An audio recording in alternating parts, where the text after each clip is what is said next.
ಮಹಿಳೆಯ ಕುತ್ತಿಗೆ ಕೊಯ್ದು ಚಿನ್ನಾಭರಣ ದೋಚಿದ್ದ ಸಾಗರ ಪಟ್ಟಣದ ಆರೋಪಿಗಳಿಗೆ ಶಿವಮೊಗ್ಗ ನ್ಯಾಯಾಲಯ ಜೀವಾವಧಿ ಶಿಕ್ಷೆ ವಿಧಿಸಿದೆ. 2020 ಆಗಸ್ಟ್ 12ರಂದು ಅಪರಾಧಿಗಳಾದ ಅರುಣ, ಅಭಿಜಿತ್, ಇರ್ಫಾನ್ ಎಂಬುವರು ಸಾಗರ ಸಮೀಪದ ಸಿರವಂತೆ ಗ್ರಾಮದ 44 ವರ್ಷದ ಮಹಿಳೆಯನ್ನ ಕೊಂದು ಚಿನ್ನಾಭರಣ ದೋಚಿದ್ರು. ಇದೇ ಆರೋಪಿಗಳ ಆರೋಪ ದೃಢಪಟ್ಟಿರುವ ಕಾರಣ ಶಿವಮೊಗ್ಗದ ಹೆಚ್ಚುವರಿ 5ನೇ ನ್ಯಾಯಾಲಯ ಜೀವಾವಧಿ ಶಿಕ್ಷೆ ವಿಧಿಸಿದೆ.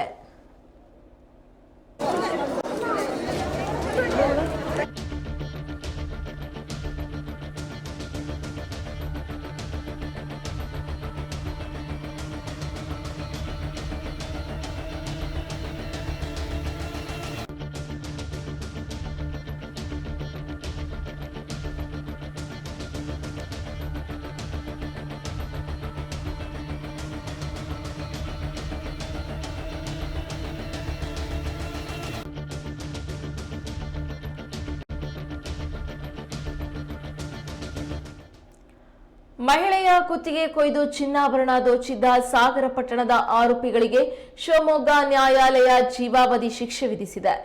2020 ಆಗಸ್ಟ್ 12ರಂದು ಅಪರಾಧಿಗಳಾದ ಅರುಣ್, ಅಭಿಜಿತ್, ಇರ್ಫಾನ್ ಎಂಬುವರು ಸಾಗರ ಸಮೀಪದ ಸಿರವಂತೆ ಗ್ರಾಮದ 44 ವರ್ಷದ ಮಹಿಳೆಯನ್ನ ಕೊಂದು ಚಿನ್ನಾಭರಣ ದೋಚಿದ್ರು.